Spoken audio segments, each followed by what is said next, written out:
welcome back to another episode of Easy XP, your one-stop location for gaming news, info, discussion, and other general gaming goodness, all wrapped up right here on SURG FM. A big thank you once again to What the Folk for the previous 2 hours of musical entertainment. If you are a fan of folk and a fan of video games, then boy is this the couple of hours for you. And so with that, we're going to move into our normal format to the day, which means we are going to be starting off with some news, going into what I've been doing in this week of gaming, and finishing up with a discussion topic for the week. And so with that in mind, we are going to get straight into our first article for the day, which is, as always, the news. And we have some very interesting news from the world of gaming this week. To begin, Oculus reveal new Oculus Rift prototype. Okay, as the professional games journalist that I am, I would like to take a minute to relieve all of my just to get rid of all of my preconceptions of the topic. So, if you'll excuse me for a second. Oh my god. Sorry about that. Moving right along. If you haven't been able to tell, I'm very excited about virtual reality. As a big proponent of 3D gaming, I have a 3D monitor. I absolutely adore it. So, I cannot wait for the Oculus Rift. But let's go into what they've told us. Oculus Virtual Reality have announced the next prototype version of their virtual reality headset. The Crescent Bay prototype includes an improved screen, infrared emitters on the back of the headset for head tracking when looking away from the camera, and optional integrated headphones. The headphones are indicative of Oculus's new direction with the Rift, as they say that audio will be just as important in the virtual reality experience, and they will be shifting development to include the 3D audio component as well as the visual side. The Rift is still aimed for a late 2015 commercial release. This is all very, very exciting stuff. The Rift is going to be something for people to keep their eyes on for the foreseeable future. It's going to be a very, very big thing when it does arrive, and I honestly cannot wait for that to happen. The Rift has just been slowly getting better and better with every different release, and I fail to see this being any different.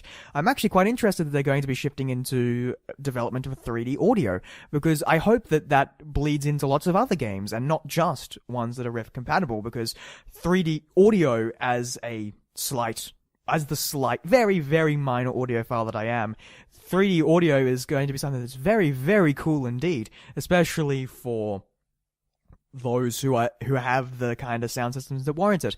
Although I am very glad that the headphones that they are including are optional. While I'm sure they won't be that bad, there are lots of people who would have much better headphones, and hopefully they don't inflate the price of the commercial Rift all that much. So yeah, it's just getting slowly better and better and better. Although one thing that does pose concerns for me is how good is the screen going to get? Because the development kit Mark II had a 1080p screen in it running at 75 Hz. Now, that's... My computer can barely run that, let alone in 3D. And now they've upped it again to something like 1700p at 90 frames per second. I think a lot of us PC gamers who want a true smooth virtual reality experience are going to have to bite the bullet and start downgrading some of our graphics settings. Either that or buy the latest and greatest cards.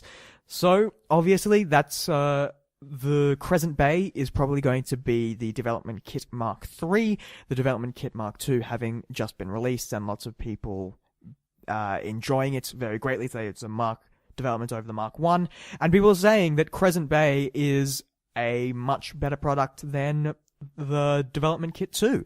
They say it's much clearer, they say it's a much smoother experience, the virtual reality is just getting slowly better and better and better. And so yeah, Shock Me Down is excited. Very exciting stuff, and I cannot wait for the release of the Oculus Rift when it comes out. When it does come out, I'll probably record my first time using it. Probably not video, maybe just audio. If I'm still doing the show in 2016, I will be sure to put up my live and honest reactions to the Rift. It's probably going to be a lot of swearing and a lot of gasps in terror and amazement, but it's very exciting. It's a very exciting time to be interested in this kind of stuff. And moving on to our next topic of the day, something that's been quite a bit of contention for a long time, the Steam storefront has been overhauled. Following what is now a few years of complaints from consumers about the way Steam handles its storefront, Steam is getting a massive overhaul. The update tailors the front page experience for each individual user, giving recommendations based on what games the user has played in the past, with the recommendations favoring new releases. It also introduces the curation system, which allows individuals to create lists of recommended games. Online figures have already thrown their hat into the ring, with YouTubers like Total Biscuit and Jim Sterling, and games websites like Kotaku and IGN creating lists for people to follow. Valve has stated that they have done this to manage the user experience now that Steam has become such a large storefront. Honestly, something they've been needing to do for quite a while. With Steam becoming such a powerful force in digital distribution that it is, the front page has just been littered with horrible stuff. And so this, on top of the news that they're going to be working with the ACCC to improve their refund policy, it's a sign that things will probably be improving for the Steam storefronts. I've played around with the storefronts a little bit myself, tailoring it a little bit, seeing what it recommends. It's actually quite a good recommendation system. It's never really suggested things that I would dislike horribly, and it's pretty good at associating games that I've played before with other games. And I also subscribe to a couple of curators, so I followed The Cynical Brit Gaming, and I've also followed Jim Sterling, as well as some other things. And so I think it's a very useful update. Quite a lot of blue, though. It made the Steam storefront very blue, so I'm going to be interested to see how that develops over the next couple of weeks, see how they develop it, and see if it helps with the problem people have been having with the Steam storefront, and that is that lots of bad games have been getting onto the market and have just been overriding all the really, really good and interesting new releases. And so just steps of improvement towards making it a better system. Although, from the sound of it, Valve, the one thing that might potentially concern me is that Valve has said that this storefront, a quote that got my eye was that I don't know how to put this, it's almost as if Valve are saying that Steam is just a storefront. They really have no control over what should be putting on there. It's just they're providing the service and people use it as they like, which I don't think is necessarily the right way to go. I think they should be having a bit of moderation with it. But hopefully this sees a increase in quality control over the Steam storefront in general, and hopefully some bad things that really don't deserve front page Steam spots will just fade into the background like they deserve. And so moving on to our next major story, League of Legends aims to end toxicity. League of Legends developer Riot has taken a step to end toxicity in its community by instating a temporary ban on ranked matches for toxic behavior and language.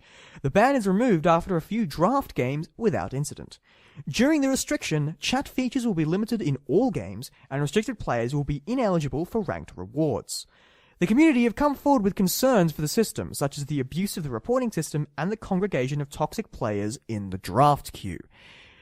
Now, I'm not a League of Legends player personally, so I don't know how to respond to this. Obviously, it's great that they're trying to take steps to end toxicity. League of Legends is one of the most played multiplayer games in the world, and so its community is infamously terrible, and so it's nice to see that they're actively trying to curve down the toxicity in their environments. Would I consider this a censor of free speech? No, because I actually know what free speech means, unlike some people you hear on the internet. And so, yeah, it's great that they're trying to make it a more comforting environment. It probably won't be enough to get me invested enough to try League of Legends again, but I can appreciate the effort that they're trying to put in to try and curve the really, really nasty behavior that has been going on there. But obviously, I'm not the kind of person you'd be needing to ask for this. You're probably wanting to turn to the official forums for that and more experienced players in the environment for that kind of opinion. But for me, I see no problems with that. I am perfectly fine with that. And obviously, the long-term and short-term punishment that they've involved From what I read, they seem pretty fair, but of course, I don't know. And so now we're going to move into our short story roundup, and we have a lot of short stories. The iPhone sells above expectations, and this should come as a surprise to nobody considering the amount of nonsense that's been going around about it. There were queues up around my local Apple store for this thing. I've never seen a queue like that in my area in my life. And suddenly I hear these reports of like people getting aggressive because they lose their spot in the queue. And it's just like, is this my suburb? I've never heard of this kind of thing before. The iPhone does strange things to people. And so they have sold in their opening week 10 million units. To put that in a bit of gaming perspective, the PS4 sold the same amount in the last year. And the PlayStation 4 is considered one of the most gangbusters releases in recent memory for video games. Yeah, it's being widely regarded as the biggest mobile phone release of all time. And so obviously Apple should be congratulated for such a massive effort. Yeah, it certainly shows the kinds of impact that not only Apple as a company, but smartphones in general have been having on our local environments, to see just the kind of figures that they've been pulling on this thing. Our next story, Nintendo turns 125 years old. Yeah, I bet most of you didn't know that Nintendo was that old. But nope, Nintendo was created as a company in 1889. More specifically, the 23rd of September, 1889. So Nintendo was a company around the time the first light bulb was invented. That sort of shows you the kind of adaptation that Nintendo has had to do over the years to maintain its status as a company. 125 years is a very long time, and I wish it another good 125 years to follow. Knowing Nintendo, it shouldn't be that much of a stretch. More Nintendo news, actually. Nintendo are releasing new transparent 2DS consoles. So if you're in the market for a 3DS and you have a particular nostalgia for 1995 era transparent Game Boy Advances, then you can have a look for one of these new transparent 2DS consoles. These are being released in conjunction with the new Pokemon games that are being released, and so obviously a slight little marketing move. I've heard people say that they would have preferred it if they made this available across more 3DS models, but I don't know. It's not the kind of thing that I'd personally be interested in, and maybe they're not releasing it for new 3DS systems because it just doesn't look that good. Yeah, I've actually seen pictures of a transparent 3DS, and it doesn't actually look that nice, while the transparent 2DS looks like a good old-fashioned Game Boy, seeing all the circuits in there. And possibly having the transparent plastic might cause problems with the hinge, but obviously I am not a hardware developer, so I wouldn't be able to tell you anything about that. Although, having just told you to go out and get a new 2DS, you might want to rethink that, because in a startling turn of events, Nintendo is releasing the new 3DS in Australia in 2014, more specifically on November the 21st. With that, Smash will be releasing on the 4th of October in Australia, and Ruby and Sapphire will be releasing on the 21st of November with the new 3DS. What? This is... It's madness! We haven't got this kind of, exclusive release in Australia forever! It's just incredible! I have no idea why they've done this, but it's awesome! Australia and Japan, Australia, New Zealand and Japan are the only 3 countries in the world getting this console, getting the new 3DS in 2014. Both Europe and America are getting it in 2015. This is practically unheard of, and it is awesome. My launch day Ambassador 3DS is showing a little bit of wear. The left trigger is stuck down a bit. The rubber on the circle pad has come off. So I have a feeling I'll be looking into getting one of these new ones when they come around. Of course, the new 3DS comes in 2 sizes, one that's closer to the original 3DS and one which is an XL size. And they're coming in 2 colors for the new 3DS XL and only white for the small one. But it should be keep in mind that the small one does feature interchangeable faceplates, so that one has much more of a customization option. And Nintendo announced all of this in a specially Australian-targeted Nintendo Direct, which is the first of its kind. And yeah, that is awesome news. Absolutely awesome news. And I hope it continues into the near future. Australia has recently undergone some trading agreements with Japan to make things a little bit easier, so this might be a result of that. I don't know, but either way, awesome news. Okay, moving on. The Xbox One release in China delayed to the end of September. So, I'm not entirely sure what our Chinese audience is. I'm sure it's not that big, honestly. But, just a little interesting bit of news for... the Xbox One will be delayed in China until the end of September. So, yeah, I'm sure there are a lot of people who are in the mindset. No, yeah, Microsoft consoles have never sold particularly well away from the West. So, it's not surprising, but obviously delays are delays. Take them what you will. And now, this isn't so much news as it is a public service announcement. iPhone 6s warping in pockets. So for those of you who have picked up an iPhone 6 or the more prone iPhone 6 Plus, you might want to be careful about leaving them in your front pockets, because there have been numerous sources that have been saying that the iPhone 6s have been warping in people's pockets, like actually physically bending in people's pockets for sitting in front pockets for an extended period of time. That is kind of bad. That is kind of really, really bad. And it kind of seems a thing that you thought that the first thing you test on your new phone launch, does it physically bend at odd angles in people's pockets? That kind of seems like a little bit of an oversight. Oh dear. But for those of you who have recently gotten a new iPhone, just keep in mind that the thin aluminium frame has made it quite prone to bending, especially the iPhone 6 Pluses, to the extent where people have been able to quite comfortably bend them with their hands. And so be very careful. You might want to invest in a sturdy case for your iPhones and keep them away from tight pants pockets in the future. And so, with that, I think that just about ends up our news topics for this week.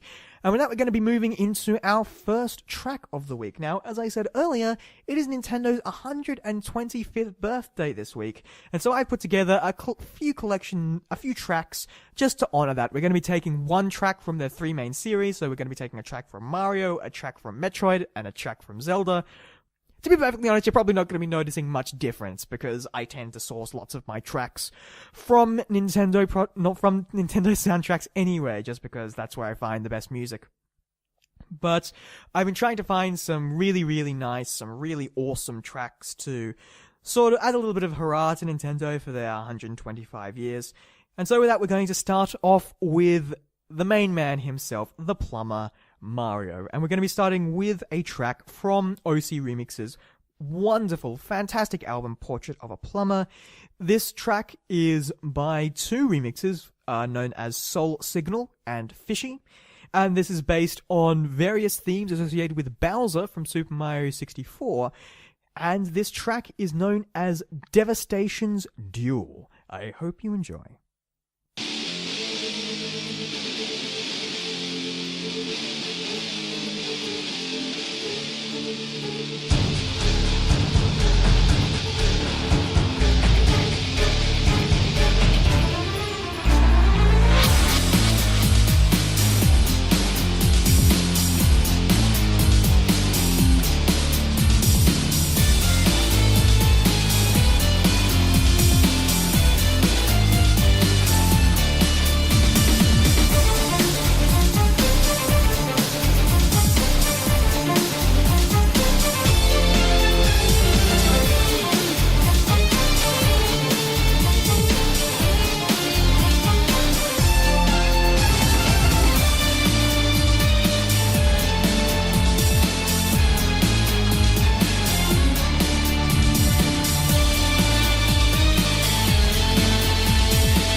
listening to Easy XP on SURG FM, and welcome back to the show. That was Devastation's Duel from OC Remixes' Portrait of a Plumber album, which I highly recommend. You can pick it up for free from them, and that's just a little tribute to the first of Nintendo's three main franchises for their 125 years.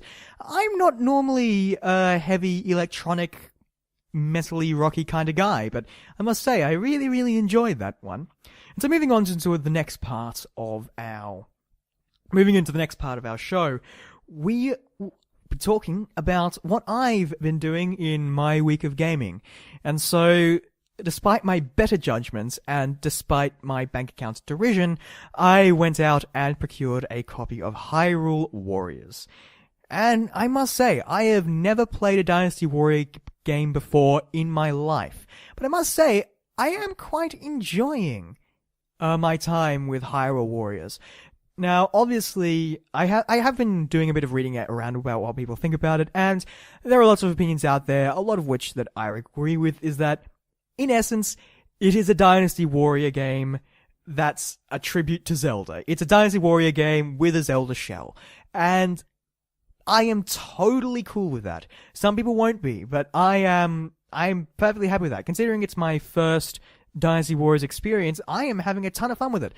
Certainly, things can get a little bit repetitive at times, and lots of the enemies are the same, and it's all valid objections to Dynasty Warrior games, but just the sheer thrill of just running through and slicing your way effortlessly through hordes of minions that go very quickly from ranging in their hundreds to ranging in their thousands, and just being able to cleanly slice through them and just have that immense sense that you're feeling like you're really impacting this giant battle in this really big and meaningful way is certainly a wonderful feeling, and I can certainly see the appeal of Dynasty Warriors again. Certainly see the appeal of Dynasty Warrior games. I have yet to try it in co-op. I'll need to try and coerce somebody into playing it with me. I've heard that the performance of the game takes a little bit of a hit when you go into co-op, obviously because there are just so many monsters on screen. But I'll have to try that out, try and get somebody involved and try and play that. I managed to snag one of the limited edition ones, which comes with the scarf that Link wears in Hyrule Warriors. Yes, a scarf is exactly the thing I need going into Australian summer. Oh boy. It's a nice little tidbit nonetheless, and I am quite glad that I have it. It's sitting proudly next to my Wii U, and I've been enjoying it. I've actually been getting a lot of use out of my Wii U recently. I think I very recently got to the point where it's only been 2 or 3 years for the Wii U, and I already own more Wii U games than I owned original Wii games. And so I think that's certainly something very interesting from my personal experience with the console, and I would have no problem recommending Hyrule Warriors to people who are interested in it. Would I consider it a system seller? Would I consider it something that would sell people on Dynasty Warrior games in general and that kind of thing? Oh, probably not. It's possibly a good entrance to the Dynasty Warriors games for people who are interested in the series, like I was. I found it an exceptional entry point because it had the backdrop of everything I knew about Zelda games, but it introduced me to the Dynasty Warriors format, and so it was a game that worked very well in my favor, I certainly feel. But a lot of other people, like people who are sick to death of Dynasty Warrior games, or people who have no interest in Dynasty Warrior games, might not find the thing they're looking for. It's not a system seller, but it's a damn compelling game to get on a Wii U if you have it. If you already own the system and you're looking for something to play, then certainly go and pick it up. It's a lot of fun. If anything else, the story is a little bit silly and what else, and it's certainly quite mathematical and grindy and a bit rough around the edges, but it's fun. It's lots of bonkers fun, and that's practically all I can say about it, and that's where my recommendation comes from. It's a bit of bonkers fun, and chances are, if you have a feeling you're not going to like it, and you're probably not, but if you want to try it out, then there's lots of content and a lot of fun to be had in Hyrule Warriors. Moving on, this is not a game that I've played, but it's a game that certainly caught my eye that I would certainly encourage people to go and check out if they have an interest. It's a game called Roundabouts. If you haven't heard about Roundabout, it's essentially a driving game, like Crazy Taxi-esque, except you're driving a limousine that constantly spins in a circle. And so you have to try and navigate you around these tight obstacles while your limousine constantly spins around. And the reason that I find it so interesting is that it's chock-a-block, which is like intentionally horrible green screen full motion video cutscenes. Like every single passenger you will ever get has their own little dedicated full motion video segment, and it just delights and revels in its cheesiness and how silly it all is. And so I haven't been able to pick it up, but I have been looking into it, and it looks very silly and very interesting. It's certainly a very interesting thing for you to have a look at. If the concept of a rotating limousine that you get to crash things into sounds in any way like something you'd be interested in, have a look into Roundabout, because you might find something to like there. It's a PC game. I believe you can find it on Steam. It looks very silly. That's all I can say about it. It looks silly, and I'm very glad that indie developers have the ability to just engage the silliness in things and have the ability to, every now and again, not take things too seriously. And also another thing that I haven't been playing, but something I would quite like to talk about, is I was mentioning a little bit ago about the Steam curation system, and one of the groups that I followed was Australian games. And essentially, it's combed through the Steam library and has created a curation list of games that were made in Australia. And so I was going through that list, and some of the stuff on there really, really surprised me. Like, there was stuff that I knew about, like, LA Noire, I knew was made by Team Bondi. You know, rest in peace to those poor fellows, but that was made by Team Bondi in Australia, LA Noire. And some other stuff that I knew, like indie games, but lots of stuff that I didn't realize was made in Australia, like Antichamber was made in Australia, Dust Force was made in Australia, Borderlands the pre-sequel is being made in Australia by 2K Games Australia. And yeah, there are so many Australian games on that list that I never realized were Australian games, and I reckon it's absolutely awesome that we can have such games coming out of Australia. Just a tiny little bit of national pride when it comes to it. Just show how Australia can contribute to the growing industry. And obviously, 2K Australia is a big name developer. They're the off-branch of 2K, and they are involved with stuff like Borderlands the pre-sequel. And also, the unfortunately now defunct Irrational Games technically had a hand in all of the BioShock games. And so all of those are technically made in Australia as well. And yeah, I think it's wonderful that we have such high-profile games being made in Australia. But I never knew. I just never knew that some of these games came out of Australia. I'm going to have to be keeping an eye open to try and keep an eye out for some of these Australian games. Just a matter of national pride, or something along those lines. For those of you who are interested in having a look at it, you can check out the Steam curation list. I think it's called Australian Games, and every game on that list was developed in Australia, and I think you will find some surprises there. And with that, I think that just wraps up what has been happening in my week of gaming. And so we're going to be moving into our second track for the week. Now, this track comes from certainly one of my more favorite Nintendo franchises, Metroid. We haven't had a Metroid in forever. And so when I found this track, it just made me want a whole nother Metroid all over again. Metroid has always been one of those series that I have loved to death. And I really hope that Nintendo bring a new Metroid for the Wii U, because Metroid has always been their flagship. I really hate using the words hardcore and mature, but that's really what it is. Like, people say, oh, Nintendo's only for kiddie games. Like, have you played the Metroid games? But yeah, this one is sort of celebrating Nintendo's 125 years with in my opinion, one of their best franchises, the Metroid series, and this is taken from the opening of Super Metroid, which is certainly a very iconic soundtrack.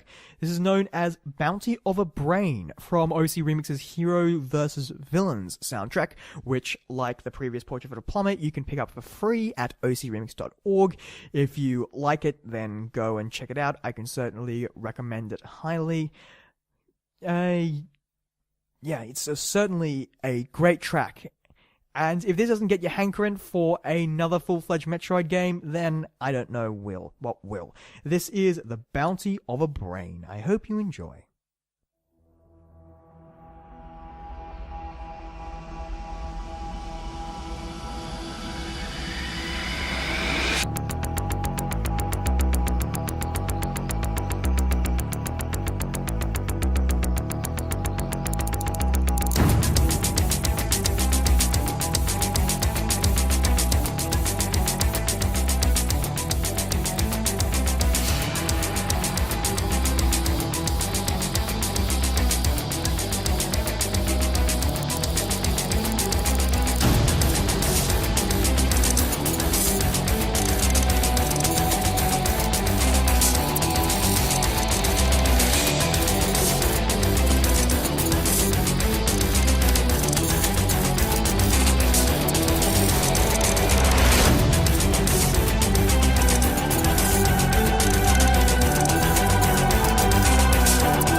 You are listening to Easy XP on SURG FM, and that was Bounty of a Brain by OC Remix user Big Giant Circles, and can be found in OC Remix's Heroes vs. Villains soundtrack, a soundtrack that I highly recommend if you are interested in this kind of well, in that track, but also if you're interested in some great tunes, just go pick it up. It's a wonderful track, and yeah, it just makes me want a new Metroid game more than anything else, because Metroid has always had that beautifully ambient music with just a slight touch of sci-fi thrown over the top, and it's just a really, really great sound. And looking up tracks to try and celebrate Metroid has made me want another Metroid all over again.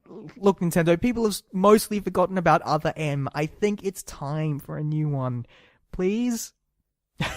Alright, moving on. Onto our discussion topic for the week.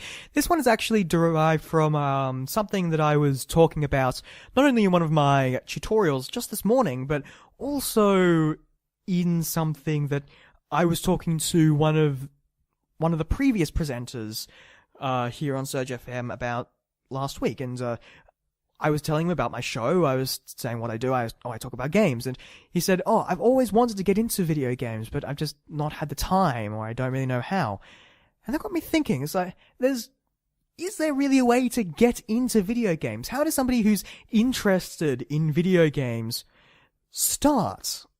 Now, obviously, that's a weird question for somebody like me, or hopefully for somebody who's listening on the other end of this, somebody who's grown up with games, it's just been a part of their culture, but somebody who's never really been introduced to it, but has been on the fringes, kind of wanting to wade in, but every time they put it, it's a little bit too hot or a little bit too cold. They don't know what they're getting into.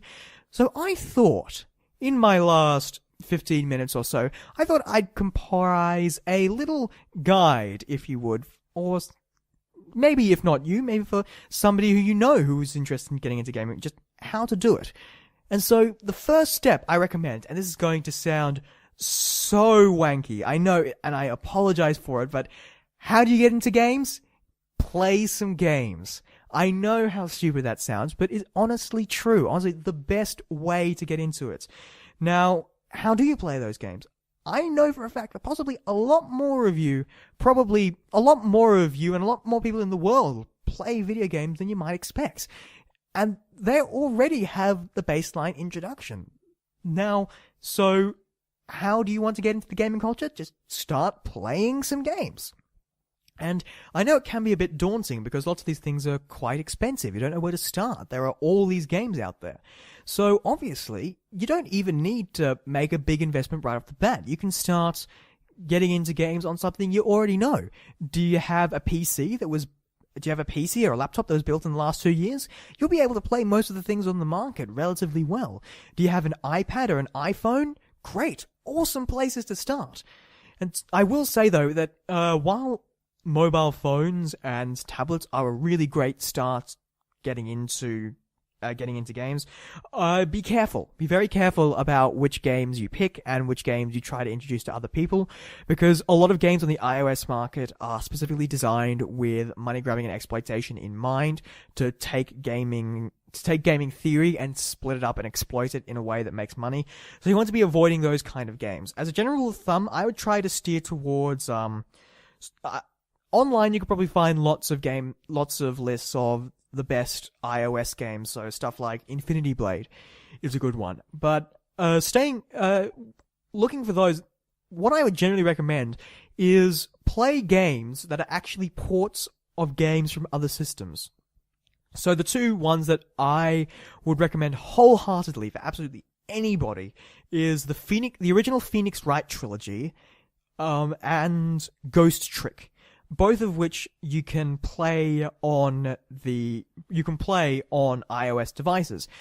They are both exceptional DS games that have been ported over to iOS, and I reckon they are a wonderful place to start. But also the remakes of Final Fantasy games for iOS, I don't know how good they are as ports, but they're great starting off points for somebody who wants to get invested into the medium, and they're not going to set you back much. I know for a fact that if you just want to try out Ghost Trick or the Ace Attorney trilogy, then the first chapter of those games are released for free, and then you can buy the rest of the game straight up or buy the rest of the chapters as you go through it. And I reckon it's a wonderful business model for people who want to get involved. And so if you want to test the water with them, just go in, play the first chapter, see how you go. And so you've done all that. You've started getting into the game. So what do you do next? Obviously, it's time to take the jump into, shall we say, more mainstream gaming. I don't know if I've ever said it before, but I personally really, really hate the terms hardcore, mature, kiddie, casual. I absolutely despise all of them. So we're just going to try and distance ourselves from all of that. But I will say that there is a distinct gap between the kind of gaming experiences you can get on the more mobile markets and the more mainstream things that you have to go into the more specialist areas to get. And so we start out with, obviously, with our eyes, then we need to move into something bigger. Now, if you've been playing on the PC up to this point, then obviously the world is your oyster. But you're going to be needing to get a slightly more powerful PC, potentially, if you want to start going into those kind of games. One area that I would actually recommend for somebody who wants to start taking these things a bit more seriously is actually, and I know this will sound a little bit black coming from me, but the way I'd actually recommend starting to get into the more mainstream is potentially actually through the Wii U. It's obviously the current generation console on the market, along with the Xbox One and PlayStation 4. It's not going to set you back very much. And not only do I say it because it's got some wonderful games on it, but it also has the entire access to the original Wii's back catalogue of games. And so you can cherry pick the best experiences from the original Wii's life cycle, as well as some of the less intensive games from the original Wii's lineup, to sort of like build you up into it. And then once you've gotten accustomed to those, and if you've been liking those, then obviously you can step sideways on that system into some more intensive stuff like the Mario platformers, which are all excellent, and then maybe into all the Zelda games, and then maybe into the Metroids, and just slowly building up and just getting yourself into it that way. And then once you've got there, it's just another sidestep into games like Monster Hunter, which is an incredibly mainstream franchise. And so obviously once you've been getting into that stuff, finding stuff you like, obviously you can, with that kind of stuff, you can obviously try and be engaged, try and follow up.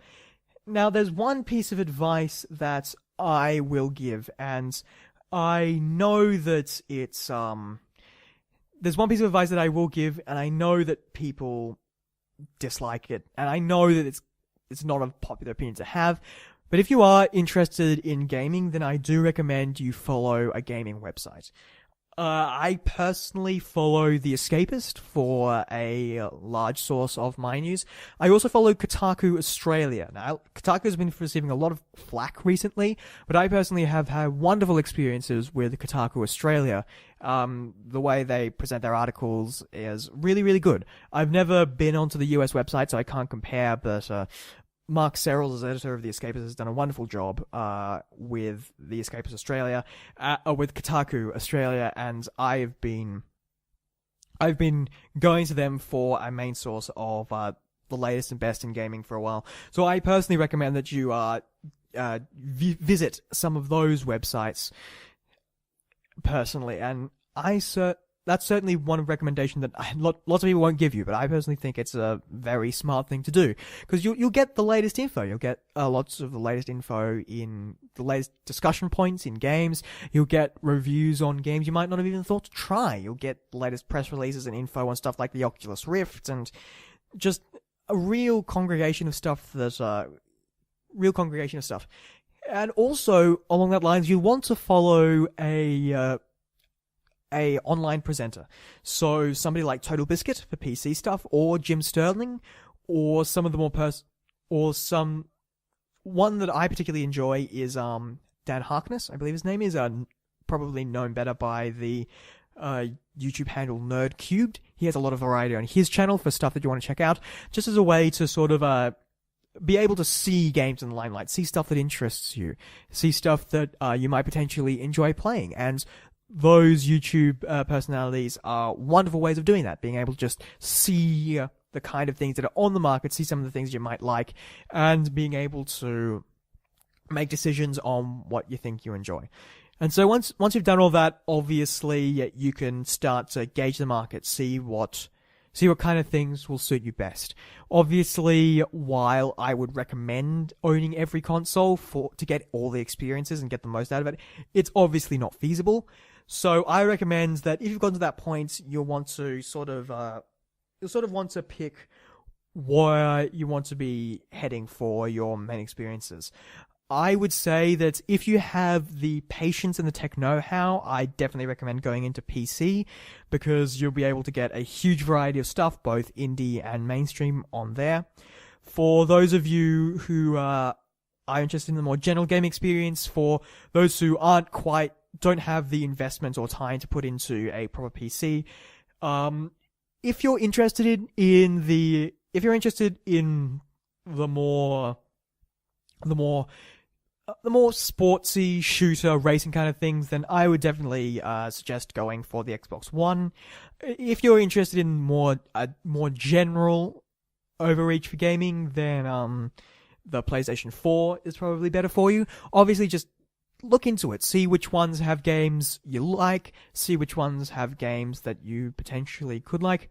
On that note, one thing that might not be actually bad now that the current generation consoles have gone out, it might be a good idea to invest in a previous generation console, because they're currently going for very cheap. If there was one of the previous generation consoles that you missed out on, or a couple of experiences that you never got to have just because you were never able to get it, then there is no better time than now to look at going back, maybe seeing what the other side has to offer. And if you're looking to get into gaming now, then maybe even hold back on the next generation releases for a while. Maybe go back to the previous generation ones to see what there is to see that they have, because you've got 6, 7, 8 years of top quality stuff that you can just look back through and pick the best of the best. And with consoles now going for ridiculously cheap prices, and you can probably get used consoles for really, really, really cheap, then I reckon that is possibly a good way to go to get people invested in those kind of games. And so, I suppose, bringing this discussion to a conclusion, what can I say as a recommendation to people who want to play video games? And that's play video games. That's really all there is to it. Gaming doesn't necessarily have to be this big, inclusive, closed-up kind of space. And if you just look out there, try and see what you can find. Look on those sites like Otaku, look on The Escapist, follow these YouTubers, see something you like, then jump in. Just give it a go. What have you got to lose? It's a very rewarding hobby once you get into it, and I certainly can recommend it to everybody who wants to try getting into it, or who wants to experience it. It's something that I certainly think everybody should have the pleasure of experiencing. And so, what's the simplest way to get into video games now? Just play video games. It's really as simple as that. And with that, I think it's time to end off the show for this week. And for that, we're going to be ending with our track of the week, which comes from certainly one of the most prolific Nintendo franchises of all time, and that is the Zelda franchise.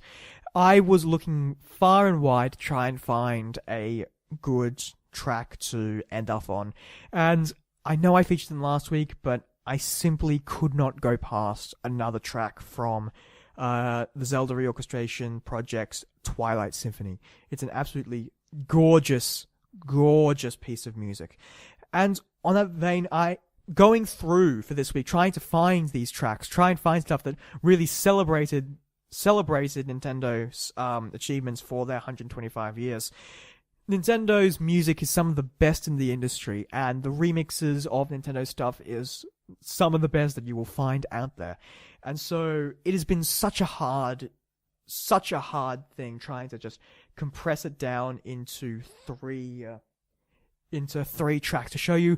There were so many tracks, so entire albums that I wanted to play for you just to share with this, but I had to narrow it down to 3 tracks. And so, as a little bit of a gift, as a little bit of happy birthday gift from Nintendo, I am going to give you a list of tracks that I reckon that everybody should go check out for just the absolute sheer quality of the tracks in there, and for the games that you might enjoy.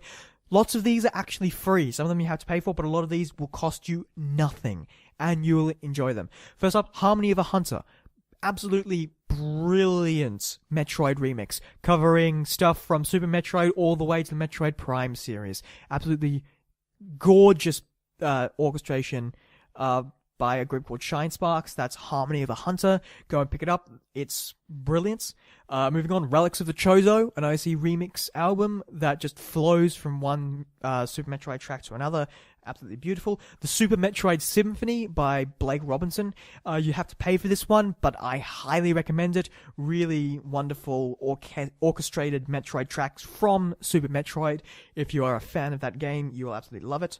Moving on to some Zelda stuff. Time's End for Legend of Zelda Majora's Mask. Wonderfully atmospheric ambient tunes that really capture the darkness of the Majora's Mask game, and like a real darkness and eeriness that was so unique to Majora's Mask. That's Time's End. You can pick that one up for free. The Legend of Zelda 25th Anniversary soundtrack, something official from Nintendo. Some absolutely gorgeous orchestral stuff in there, and wonderful. Two tracks in there that I absolutely adore are the Twilight Princess Symphonic Movement, and the Wind Waker Symphonic Movement. It's all officially done by Nintendo. Really great quality of music. Made by the band that actually made by the orchestra that Nintendo got in to record Skyward Sword's soundtrack.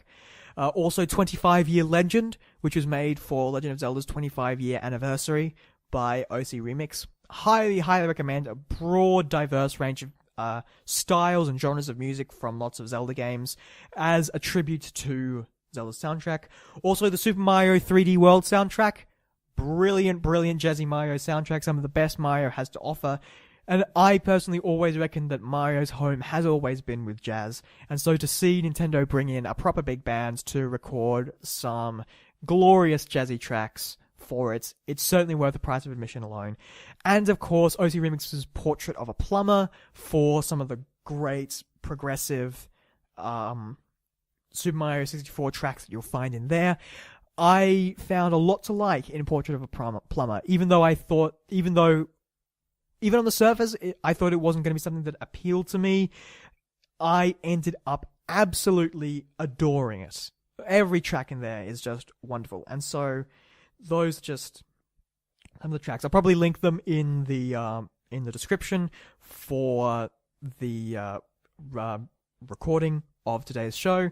But again, that's Harmony of a Hunter, Relics of the Chozo, Super Metroid Symphony, Time's End, Legend of Zelda 25th Anniversary soundtrack, 25-Year Legend, Super Mario 3D World soundtrack, and Portrait of a Plumber. All fantastic albums, and I could not... that made it incredibly difficult to choose the tracks for this week. And so, with that in mind, I am going to leave you with what is possibly one of my favorite Zelda albums of all time, for one of my favorite Zelda games of all time. This is the Princess Zelda track from Twilight Symphony. Thank you very much for listening to EasyXP. If you would like to contact us, you can get us at surgexp@gmail.com. That's surgexp@gmail.com. If you'd like to recommend a discussion topic or a track of the week, or if you'd like to us to suggest a game that you'd like us to talk about, then you can find us there. If you ever miss one of our live recordings, you can check us out at our YouTube channel, which is user/surgeasyxp, SURGEASYXP, or put EasyXP Beta into the search bar. You will find us eventually. And also our Twitter handle, which is at SurgeXP. We will be tweeting when our stuff is going live, including when shows are going live and when our stuff is uploaded, as well as a little bit of tidbits here and there as we find them. And so, with that, I think that's everything I needed to say. Thank you very much once again for listening to this episode of Easy XP. My name is Den, your host as always. Thank you for listening in, and I leave you with Princess Zelda from the absolutely enchanting Twilight Symphony. I hope you enjoy.